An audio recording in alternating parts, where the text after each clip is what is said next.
أعوذ بالله من الشيطان الرجيم بسم الله الرحمن الرحيم وعرضنا جهنم يومئذ للكافرين عرضا الذين كانت أعينهم في غطاء عن ذكري وكانوا لا يستطيعون سمعا أفحسب الذين كفروا أن يتخذوا عبادي من دوني أولياء إنا أعتدنا جهنم للكافرين نزلا صدق الله العظيم. الحمد لله. நாம் ஓதிய இந்த 100வது வசனத்தில் அல்லாஹ் சுப்ஹானஹு வ தஆலா ஒரு முக்கியமான ஒரு விடயத்தை சொல்கிறான். வஅரல்னா ஜஹன்னம, நாங்கள் ஜஹன்னம் என்ற நரகத்தை யௌமஇதில் லில் காஃபிரீன அர்வா, காஃபிர்களுக்கு முன்னால் கண்காட்சியாக வைப்போம். நரகத்தை இன்னும் நரகத்துக்குள்ளே போகல, ஆனால் நரகத்துக்குள் நுழைவதற்கு முன்னால் அல்லாஹ்வை மறுத்தவர்களுக்கு நாங்கள் நரகத்தை அப்படியே ஒரு எக்ஸிபிஷன், ஒரு கண்காட்சியாக நாங்கள் காட்டுவோம். இன்று எவ்வளோ எக்ஸிபிஷன் நடக்குதுல, புத்தக கண்காட்சி நடந்து முடிச்சு, அதே மாதிரி ஒவ்வொரு கண்காட்சிகள் நடக்குது. இதை மாதிரி அல்லாஹ் மறுமையுடைய நாளையில நரகத்தை கண்காட்சியாக வைப்பார். அப்போ நரகத்துக்குள்ளே போகிறதுக்கு முந்தியே ஆட்களுக்கு ஹார்ட் அட்டாக் வந்துருக்கு நரகத்தை பார்த்த உடனே. இந்த நரகத்தை எப்படி தெரியுமா, 70,000 கடிவாளம் போட்டு அந்த நரகத்தை இழுத்து கொண்டு வருவாங்க. ஒவ்வொரு கடிவாளத்தையும் 70,000 மலக்குமார்கள் பிடிச்சு கொண்டு வருவாங்களாம். நரகம், இந்த ஜஹன்னம் என்ற நரகம் கத்தும். அந்த ஜஹன்னம் என்ற நரகம் கத்தும். அதை அடக்கிறதுக்காக வேண்டி கடிவாளம் விடப்பட்டு நாம் எல்லாரும் ஒரு நாளை எதிர்பார்க்கிறோம். அது என்ன நாள்? பெருநாளா? மறுமையுடைய நாளை நாம் எதிர்பார்க்கிறோம். காஃபிர்கள் இதை மறுக்கிறாங்க, நாம எதிர்பார்க்கிறோம். இதுதான் நமக்கும் அவர்களுக்கும் இடையில் உள்ள வித்தியாசம். நாம் மறுமை நாளை எதிர்பார்த்து தான் இந்த இடத்துல தெரியும். நாம் தொழுகிறோம், நாம் குர்ஆன் ஓதுகிறோம், நாம் அமல் இபாதத் செய்கிறோம், நம்முடைய தஹஜ்ஜத் தொழுகை, நம்முடைய திக்ர் எல்லாம் மறுமை நாளை எதிர்பார்த்து அந்த நாள் பெருநாளாக வேண்டும். உண்மையான பெருநாள் தான், உண்மையான சந்தோஷம் அன்றைய நாள் தான். ஆகவே நாம் ஒவ்வொருவர்களும் இந்த மறுமை நாளை நாம் கற்பனை செய்யணும். மறுமை நாளை கொண்டு போனால் இந்த நரகத்தை அல்லாஹ் என்னை காட்டினப்படா.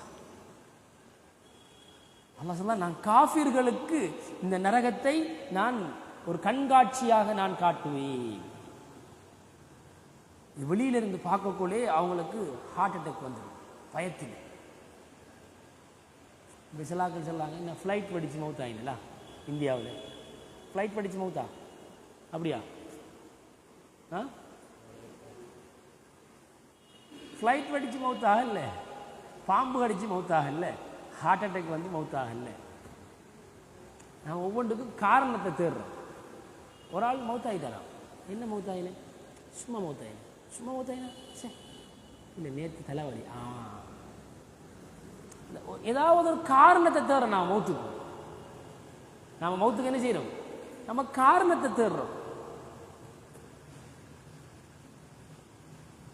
மவுத்து தண்டனையா முடிவா?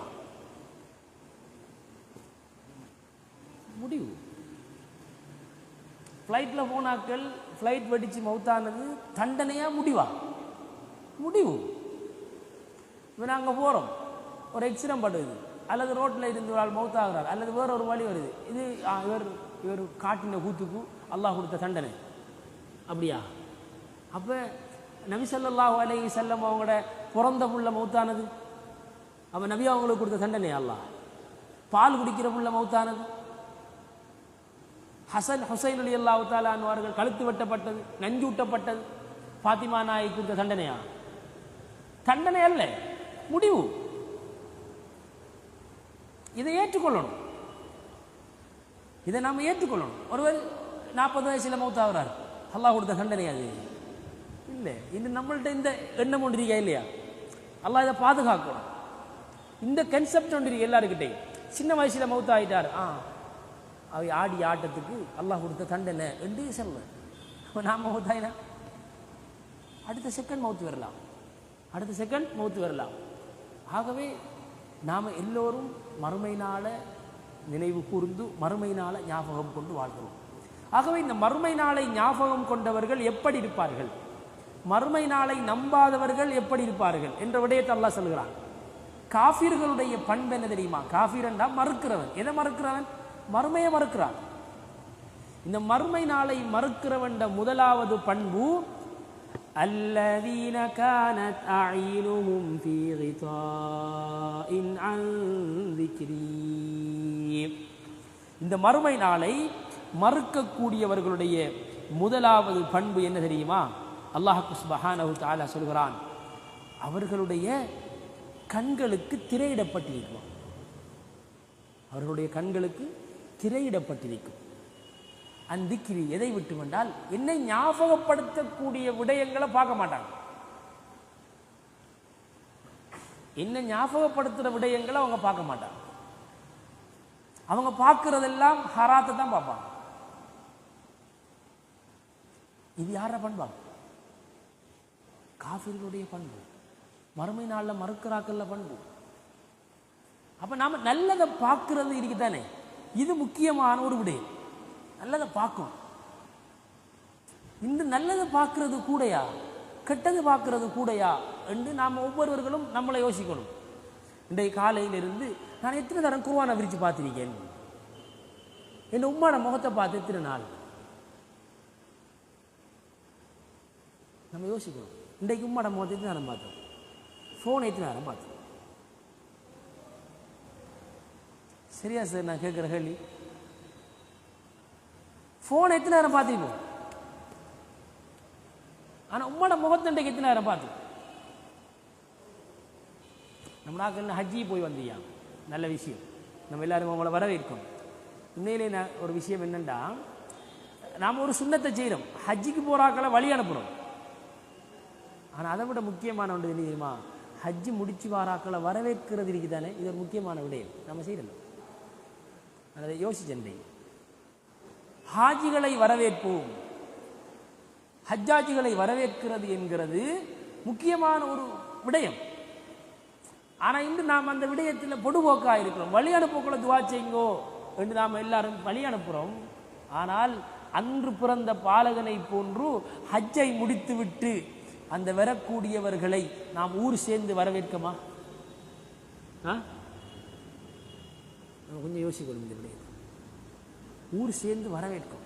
எப்படி ஊர் சேர்ந்து அனுப்பிச்சோ அவங்க வரும் பொழுது இப்போ ஒரு சுண்ணத்தின தெரியுமா? அவங்கள முஆன காசீரு, நம்மளோட கழுத்தும் அவங்களோட கழுத்தும் ஒன்று சேர்ந்து முஆன காசீருது.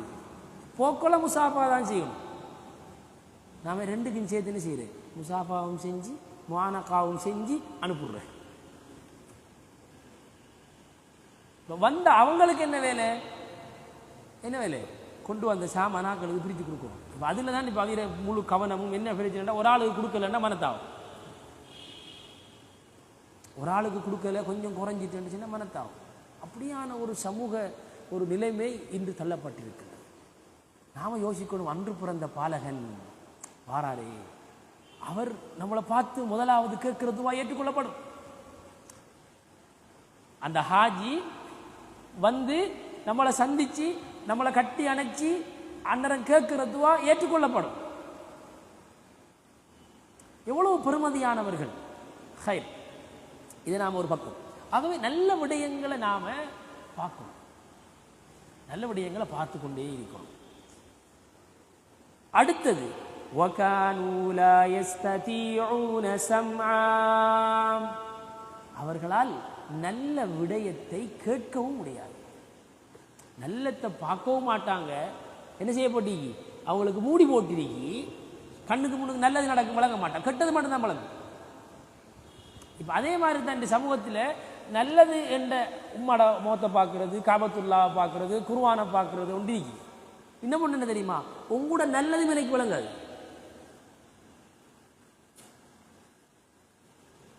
எந்த நல்ல வேலை சொல்லுங்க ஆகும், சரியா? எந்த கருதியை சொல்லுங்க ஆகும், எவ்வளோ சொல்லுவீங்க? நல்லது மனுஷன் நல்லதை நமக்கு செல்ல வழங்குதில்லை, அவன் செய்கிற நலவு வழங்குதில்லை, கெடுதி தான் வழங்குது. ஒரு முஃமின் எப்படி இருக்கணும்? மறுமை நாளை நம்பினவன் எப்படி இருக்கணும் என்றால் பிறருடைய நலவைத்தான் பார்க்கணும், பிறருடைய கெடுதியை பார்க்கப்படாது. அதே போன்று நல்ல விடயங்களை கேட்க வேண்டும். காஃபிர்களுடைய பண்பு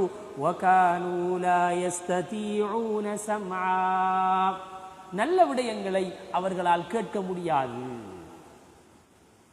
இசை கேட்கிறார்கள். எங்க இசை கேட்கிறார்கள்? மறுமை நாள் அவங்களுக்கு என்ன தெரியுமா தண்டனை? ஈயத்தை கரைச்சு காதில் ஊத்தப்படும். இசை கேட்கிறார்களுக்குரிய தண்டனை. புறம் பேசுறாக்களுக்கு உண்டு. இன்னொருத்தர் புறம் பேசுறார், அந்த புறம் பேசுறதை நீங்க கேட்டுக்கிறீர்கள். உங்களுக்கு மறுமை நாள் என்ன செய்யும் என்றால் பெரிய ஒரு கம்பி எடுத்து உங்களுடைய காதுக்குள்ளால் குத்தப்படும். அந்த கம்பியுடைய அடுத்த பக்கம் இந்த காதல வழியாகும். இது நபி ஸல்லல்லாஹு அலைஹி வஸல்லம் அவங்களுக்கு காட்டப்பட்டுச்சு. பேசுறவர் இல்லை, புறம் பேசுறவர் இல்லை, புறத்தை கேட்கிறவர். நாம சொல்ல நான் பேசல, அவர் தான் பேசல. பேசுறத கேட்கிறதும் பாவம். ஒரு சபையில் பேசப்படுகுதா, இதுக்கு எனக்கு சம்பந்தம் இல்லை, நீங்க போங்க. ஒரு சபையில் ஒரு புறம் பேசப்படும் பொழுது இது ஹராம் என்று சொல்லத்துக்கு நமக்கு தைரியம் இல்லை, இது பிள்ளை என்று சொல்லத்துக்கு நமக்கு தைரியம் இல்லை.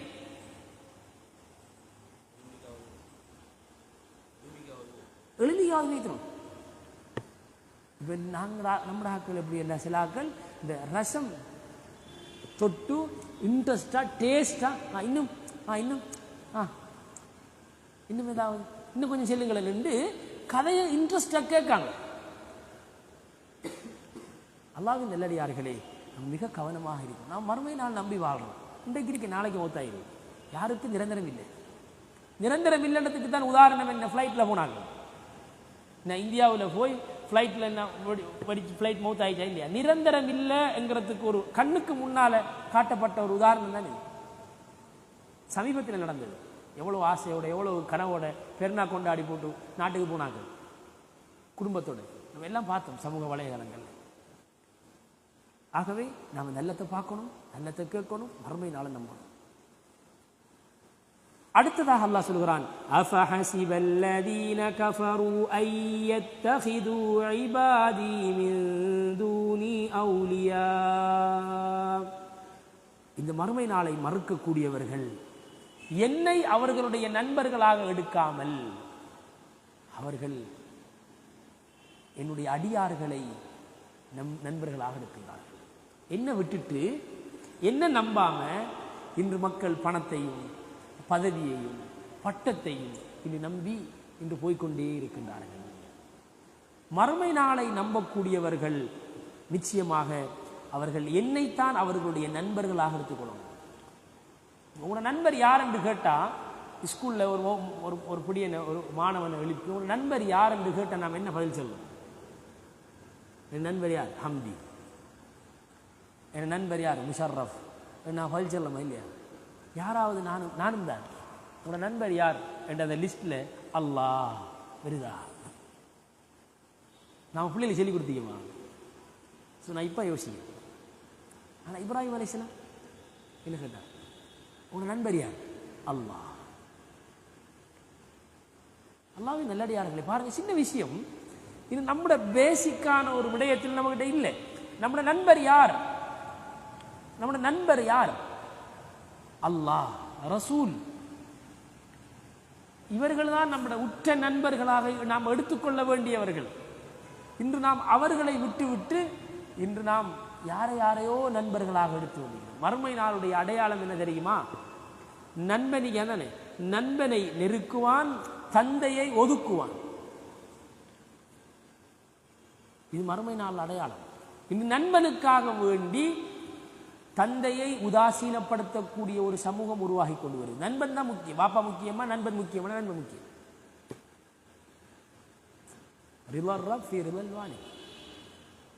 பாப்பாட பொருத்தம் இல்லாட்டி உங்களோட தொழுகை கூட ஏற்றுக்கொள்ளப்படாது. பாப்பா உங்களை பொருந்தி கொள்ளாத நிலைமையில நம்முடைய தஃப்சீர் கிளாஸ் கூட ஏற்றுக்கொள்ளப்படாது. பாப்பாவுடைய பொருத்தம் இல்லாம நம்முடைய நோன்பு, நம்முடைய கியாமுல் லைல் ஒன்றுமே ஏற்றுக்கொள்ளப்படாது. ரிலர் ரப் ஃபி ரிலல் வாலி. பாப்பாவுடைய பொருத்தம் தான் அல்லாஹ்வுடைய பொருத்தம். பார்த்தா நான் பேசிக்கு வரக்கூடிய ஹஜ்ஜாஜிகளை நாம் வரவேற்கிறேன் தானே. இவங்களை 25 லட்சம் செலவழித்து போய் கஷ்டப்பட்டு வந்திருக்காங்க. அங்கே போய் ஒரு வேலை செஞ்சு வந்திருப்பாங்க. என்ன தெரியுமா? ஹஜர் லஸ்வத் கல்ல முத்தமிட்டிப்பாங்களா இல்லையா? அதுக்கு எவ்வளோ கஷ்டம். சும்மா நினைக்கலாமா? முத்தமிடலாமா? ஹஜர் லஸ்வத் கல்ல சாதாரணமாக போய் முத்தமிடையலாம். அவ்வளவு சன நெரிசல். லட்சக்கணக்கான மக்கள் அந்த கல்லை முத்தமிடுவதற்காக வேண்டி தவம் கிடக்கின்றார்கள். நான் ஹஜ்ஜில் இருக்கும் பொழுது அல்லாஹ் ஒரு பாக்கியத்தை தந்தான். அப்போ ரூமில் தூங்கிக்கிறீங்க. நடிச்சாமல் ஒரு 1 மணி 2 மணிக்கு ஒரு ஆள் கதவை திறக்காரு. ஒரு வயசானவர், உங்களை மாதிரி ஒரு ஆள். அப்போ கேட்டேன், என்னன்னு கேட்டேன். இல்லை ஹசரத், டிவியில் பார்த்தேன், காபத்துல்லா கொஞ்சம் கிரவுட் குறைஞ்சிருக்கு. காபத்துல்லா கொஞ்சம் கிரவுட் குறைஞ்சிருக்கு. நான் டக்குன்னு போகிறேன் ஹசரத். என்னத்துக்கு கேட்டேன். ஹஜர் லஸ்வத் கல்ல முத்தம் போடுறது 2 மணிக்கு. போனவர் சுபவு தமந்தன். சுபவெல்லாம் தொழுது போட்டு தமந்தன். என்ன முத்தமிட்டான்னு கேட்டேன். டிவியில் பார்க்க போல கிரவுட் குறைய மாதிரி தான் இருந்துச்சு. அங்கே போனால் கிரவுட் கூடிச்சு. அப்படிதான் பார்க்க போல குறைய மாதிரி தான். அங்கே போனால் அது ஒரு அல்லாஹ்வுடைய அற்புதம். அப்போ நான் யோசித்தேன், இந்த கல்லை முத்தமிடுறதுக்கு இவ்வளவு கஷ்டம். நல்ல விஷயம், இல்லைன்னு சொல்லலை. அது கட்டாயம் நம்ம செய்யணும். நபி ஸல்லல்லாஹு செஞ்சிருக்காங்க, சொர்க்கத்திலேருந்து வந்த கல். ஆனால் அந்த ஹஜர் லஸ்வத் கல்லை விட ஒரு உணர்வு ரீதியான ஒரு முத்தம் ஒன்று இருக்கு. என்ன தெரியுமா? நம்முடைய தாயுடைய கன்னத்தை முத்தமிடுவது, நம்முடைய வாப்பாட கையை முத்தமிடுறது. அதுக்கு சொர்க்கம் காலடியில் இருக்கு. சொர்க்கத்திலிருந்து வந்து கல்லை முத்தமிட முயற்சி செய்கிறோம். ஆனால் நமது காலடியில் இருக்கக்கூடிய சொர்க்கத்தை முத்தமிடுவதற்கு நாம் யாரும் தயாரில்லை. நான் கேட்குறேன், வாலிப பிள்ளைகிட்ட கேட்குறேன், வாப்பாட கையை பிடிச்சி எவ்வளோ நாள்? வாப்பாட கையை பிடிச்சிட்டு முத்தமிட்டு எல்லாம் வைக்கட்டும். வாப்பாட கையை பிடிச்சிட்டு நாள். உம்மாட நெத்திய முத்தமிட்டு திருநாள். நமக்கு பிறந்த பிள்ளைய நாம் என்ன செய்கிறோம்? எத்தனை நேரம் கொஞ்சிரும்? ஓமா இல்லையா? நமக்கு பிறந்த பிள்ளைய நாம் எத்தனை நேரம் கொஞ்சிரும்? நாம் முத்தமிடுறோம். ஆனால் நம்மளை பெற்ற நம்மளோட தாயை முத்தமிட்டு திருநாள். உயிரோடையாங்க நினைப்பேன். இந்த பெருநாள் வந்துச்சு, தாயுடைய நெத்தை நாம் முத்தமிட்டு, கன்னத்தை முத்தமிட்டு. ஆகவே அல்லாஹ்வின் நல்லடியார்களே, நாம் ஒவ்வொருவரும் அல்லாஹ்வுடைய பொருத்தத்தை தேடி அல்லாஹ்வை நாம் நண்பர்களாக ஆக்கிக் கொள்ள வேண்டும். எனது உற்ற நண்பன் யார்? அல்லாஹ் என்று நாம் தைரியமாக நம்முடைய பிள்ளைகளை பதில் செல்ல பழக்கணும். உன்னுடைய நண்பன் யார்? ரசூலுல்லாஹ். குர்ஆன் வசனம். அல்லாஹ்வும் ரசூலும் உங்களுடைய நண்பர்களாக ஆகாமல் நீங்கள் சொர்க்கம் நுழைய முடியாது என்பது குர்ஆன் வசனம். உங்களுடைய வியாபாரத்தை விட, உங்களுடைய பெற்றோர்களை விட, உங்களுடைய குடும்பத்தை விட, அனைவர்களையும் விட அல்லாஹ் ரசூல் உங்களுடைய நண்பர்களாக ஆக வேண்டும் என்று அல்லாஹ் ரசூலை மட்டும் விட்டுட்டு எல்லாரையும் நண்பர்களாக வச்சிருக்காங்க. இதுக்குரிய தண்டனை என்ன தெரியுமா? இன்னா அஅதனா ஜஹன்னம லில் காஃபிரீன நுஸுலா. இந்த மறுமை நாளை மறுக்கக்கூடிய இந்த பண்புள்ளவர்களுக்கு தங்குமிடம் நரகம். அல்லாஹ் பாதுகாக்கும்.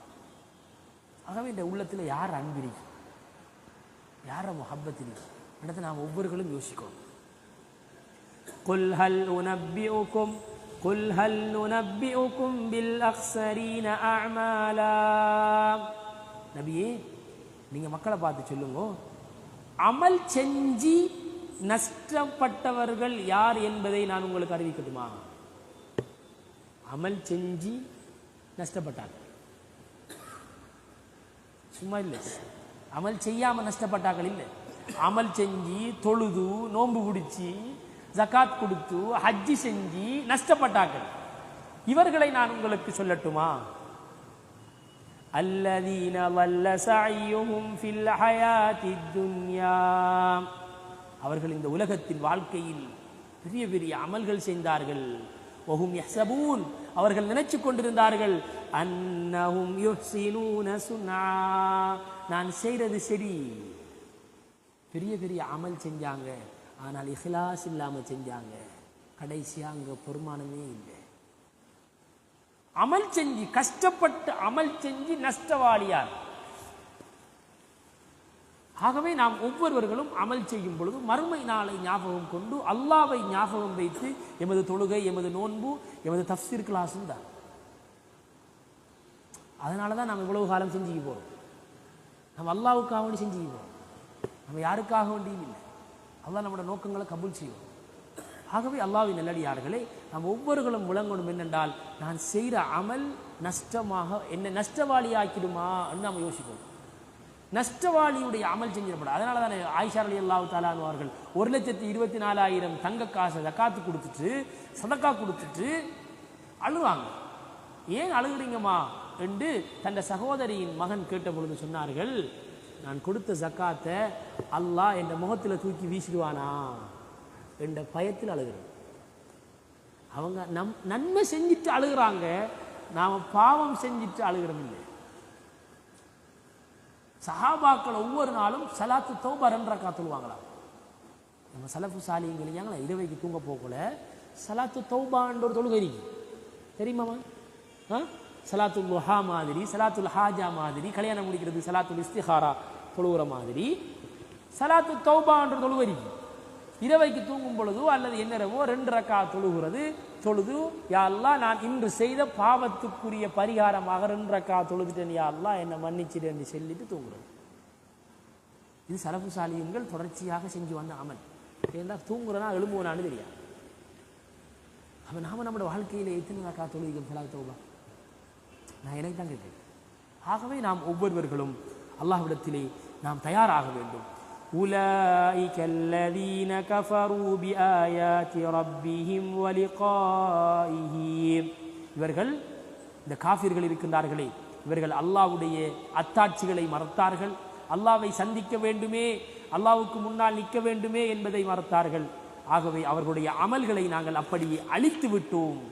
ஃபலா நுகீமு லஹும் யௌமல் கியாமத்தி வஸ்னா, அவர்கள் செய்த அமலுக்கு எந்த ஒரு பெறுமதியும் இல்லை, பெருமதி இல்லை. ஒஸ்னா என்று சொன்னால் நிறுவையில் போட்டால் என்ன செய்யாது, நிறுவையில் போட்டால் அங்கே ஒன்றுமே வராது, நிறுத்தா ஒன்றுமே இருக்காது, பதக்கடை. ஆனால் வெளியில் பார்க்கக்குள்ள நெல் பேக்குக்குள்ளே தான் உமியை கட்டுற, அப்படி தான் நெல் கட்டுற பேக்குக்குள்ளே தான் உமியை கட்டுற. பார்த்தா நொறியில் போகுமா இவ்வளோ நெல் முடியான்னு இருக்கும், ஆனால் உள்ளுக்கு என்ன நெல்லா பதக்கடையா என்றதை நிறுத்து பார்த்தா தான் பழகும். இதே மாதிரி தான் அல்லாஹ் சொல்வான், மறுமை நாளில் சில மக்கள் கொளுத்தவர்களாக வருவாங்களாம், நல்ல நல்ல கொளுத்தாக்கள் வருவாங்களாம். நபி ஸல்லல்லாஹு அலைஹி வஸல்லம் அவங்க சொன்னாங்க, இப்போ இவங்களை என்ன செய்யப்படும் என்றால் மீசான் தராசில் ஏற்றப்படும். ஏற்றினா வெயிட்டே இல்லையா, ஆள் கொளுத்திருக்கி ஆனால் உள்ளு கொண்டும் இல்லை, தன் வாழ்க்கையில் அமல் இல்லை. இன்னொருத்தர் வருவார், ஒரு நொண்டி, கால் 2 சூக. இப்னு மஸ்ஊத் ரலியல்லாஹு தஆலா அன்ஹு கொட்டான், முடங்காலுக்கு கீழே ஆள்ல கால் சோக, குறமாசத்து பிள்ளை கால் மாதிரி. சரியானே? இவர் இரவெல்லாம் தஹஜ்ஜத் தொழுவார். இவரை பார்த்து சஹாபாக்கள் சிரிப்பாங்களாம். நபி ஸல்லல்லாஹு அலைஹி வஸல்லம் அவங்க சொல்லுவாங்களாம், இவரை தூக்கி மீசானில் வச்சா மீசான் தராசி கதிக்கும். ஆனால் பெரிய ஒரு கொளுத்த மனிதர் வருவார், அவரை தூக்கி மீசான் தராசியில் வச்சா கதிக்காது, அந்த உள்ளு கொண்டும் இல்லை, பதக்கடை. இவர் வெளியில பார்க்கறதுக்கு குறை உள்ளவர், ஆனால் அமல் இபாதத்தால் நிறைஞ்சவர். ஆகவே அங்கே ஆள நிற்கிறது இல்லை, அமலத்தான் இருக்கிறது. அதிகமான அமல் தேவையில்லை, வெயிட்டான அமல் தேவை. நம்ம யோசிக்கணும், என்ற தொழுகை வெயிட் அடிக்கா, என்ற நோன்பு வெயிட் அடிக்கா, என்ற ஹஜ்ஜு வெயிட் அடிக்கா, நான் கொடுக்குற சதக்கா வெயிட் அடிக்கா. எல்லாத்திலையும் நாம் மேட் இன் ஜப்பான் தேவை என்றதை நாம் எதிர்பார்க்கிறோம். என்ற அமல் குவாலிட்டியா என்றதை நாம தான் பார்க்கணும், நாம தான் செக் பார்க்கணும். எல்லாத்துக்கும் வாரண்டி தர்றோம். இப்போ 1 வருஷம் வாரண்டி எல்லாம் இல்லையா, இப்போ 2 வருஷம் வாரண்டி தான் தேவை. எல்லாத்துக்கும் வாரண்டி கேட்கும். என்ற அமல் அழியாம பாதுகாக்கமா? மறுமை நாளில் சில முஃப்லிஸ்கள் வருவாங்க. நான் நல்ல நல்ல அமல் செஞ்சிருக்கேன், இந்த சாமான் நல்ல குவாலிட்டி ரெண்டு வருவாங்க. அங்கே போய் திறந்து பார்த்தா ஒன்றுமே இல்லை. எங்கடாண்டு பார்த்தால் அவர் இவருக்கு ஏசிருப்பார், அவர் இவருக்கு அடிச்சிருப்பார். அதனால எல்லா அமலும் ஹபிதத் அமாலுஹும், அமலெல்லாம் அப்படியே அழிஞ்சு போய்த்திரும். மேட் இன் இந்தியா பெருமதி இல்லை. ஆகவே நாம் ஒவ்வொருவர்களும் மிக கவனமாக நாம் அமல்களை செய்ய வேண்டும். ذَلِكَ جَزَاؤُهُمْ جَهَنَّمُ بِمَا كَفَرُوا وَاتَّخَذُوا آيَاتِي وَرُسُلِي هُزُوًا. ஆகவே இவர்கள் அல்லாஹ்வை மறுமை நாளை மறுத்தார்கள், என்னுடைய அத்தாட்சிகளை, பயானை, நல்ல விடயங்களை இவர்கள் பரிகாசம் பண்ணினார்கள். நல்ல செய்தியை எமது காதுக்கு எட்டக்கூடிய உலமாக்களை பரிகாசம் செய்தார்கள். இதனால் அவர்களுக்குரிய தண்டனை என்ன?